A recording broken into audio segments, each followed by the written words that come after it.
bertemu lagi di Habatus Hidupku Bagi Kristus. Shalom adik-adik. Hari ini kita akan belajar dari Amsal yang ke-31 ayat 10 sampai ayat yang ke-31. Walaupun perikopnya berkata puji-pujian untuk istri yang cakap, tapi apa yang kita pelajari dari perikop ini? Nanti Ibu Yohana akan sampaikan yang sesuai dengan umur adik-adik ya. Jadi jangan sampai bilang, ini nggak cocok buat saya. Enggak, ayo duduk yang tenang, duduk yang manis. Kita akan berdoa dulu, baru kita akan belajar. Mari kita berdoa. Tuhan Yesus yang baik, kami ucap syukur karena Engkau sangat baik memberikan kami anugerah, sehingga kami diberikan kasih karunia untuk belajar.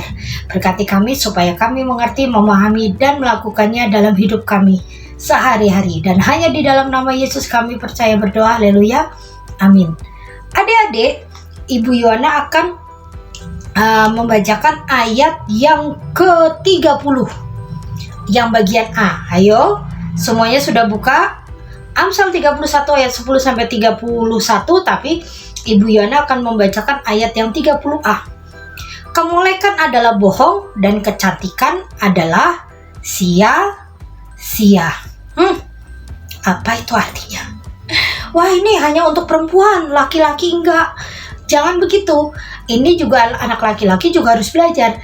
Anak perempuan juga, hayo merapat, dengarkan Mama Yohana untuk menasihati semuanya, oke?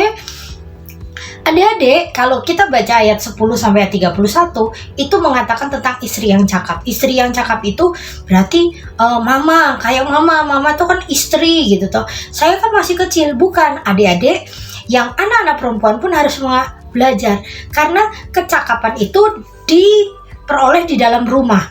Jadi saat mama dan papa mengajari adik-adik semua, baik laki-laki dan perempuan, untuk cakap dalam mengurus diri sendiri agar mandiri, adik-adik harus menjalankannya. Contoh simpel, habis pakai sepatu ditaruh di tempatnya, itu belajar untuk mandiri.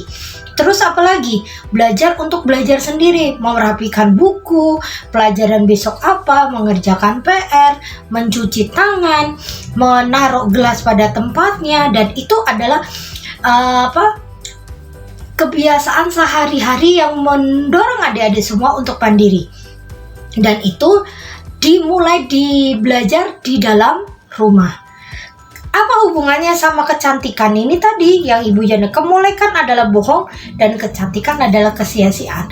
Kemolekan berarti postur tubuhnya yang bagus. Ayo, standar kecantikan biasanya apa? Tinggi, ya kan? Langsing, rambutnya panjang, kulitnya halus, putih, kukunya bagus, bibirnya merah, kulitnya mulus gitu kan? Itu bisa dikatakan kemolekan. Tetapi Alkitab mengatakan kemolekan itu bohong. Kenapa bohong? Sesuatu yang ada di dalam tubuh kita ini sebenarnya bisa dibentuk dan terkadang dipakai untuk menyombongkan diri.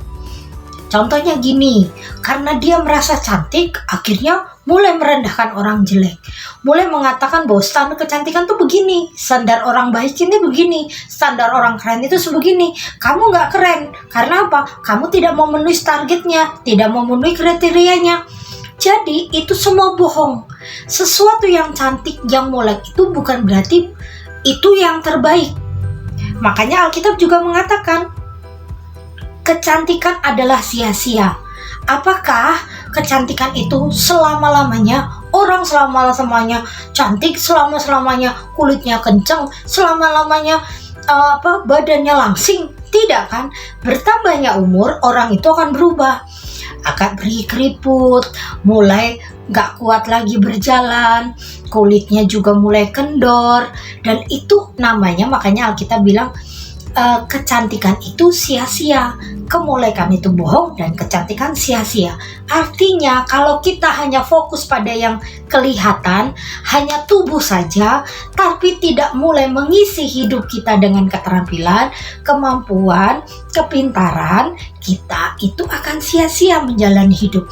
Yang diperhatiin kulitnya aja, yang diperhatiin bajunya saja, yang diperhatiin rambutnya saja, tetapi isi kepalanya, isi hatinya tidak diisi oleh pengetahuan dan firman Tuhan. Makanya Tuhan bilang apa? Kemolekan itu sia-sia. Kebalik, maaf. Kemolekan itu bohong dan kecantikan itu sia-sia karena tidak berguna. Yang berguna itu apa? Firman Tuhan yang ada di dalam hatiku. Firman Tuhan ku dengar, ku tanam di hatiku, ku ingin bertumbuh subur, berbuah lebat. Yesus tolong padaku. Nah, jadi adik-adik, karena engkau masih muda, masih kuat, masih segar, belajarlah sungguh-sungguh. Isi pikiranmu dan hatimu dengan sesuatu yang positif. Jangan kebanyakan main game, jangan kebanyakan main, tapi sekolah sungguh-sungguh, belajar sungguh-sungguh. Kalau adik-adik punya bakat, misalnya bakat musik, olahraga, melukis, atau bakat yang lainnya, pelajari itu sungguh-sungguh. Kelak saat kau dewasa, hobimu itu, kesukaanmu dan keahlian itu akan menjadi mata pencaharianmu. Jadi jangan sia-siakan hidupmu hanya memperhatikan apa yang kelihatan, tetapi yang di dalam dan di pikiranmu yang tidak kelihatan kau tidak perhatikan. Kebalik ya, jangan kebalik. Yang kelihatan ini bukan menjadi prioritas, bukan jadi yang utama, tetapi yang utama apa yang ada di hatimu dan pikiranmu yang sesuai dengan firman Tuhan, itu yang menjadi fokusmu. Oke adik-adik, paham? Mengerti? Semangat untuk belajar, semangat untuk menjadi anak yang luar biasa, sungguh-sungguh dalam menjalani hidup di dalam Tuhan. Mari kita berdoa.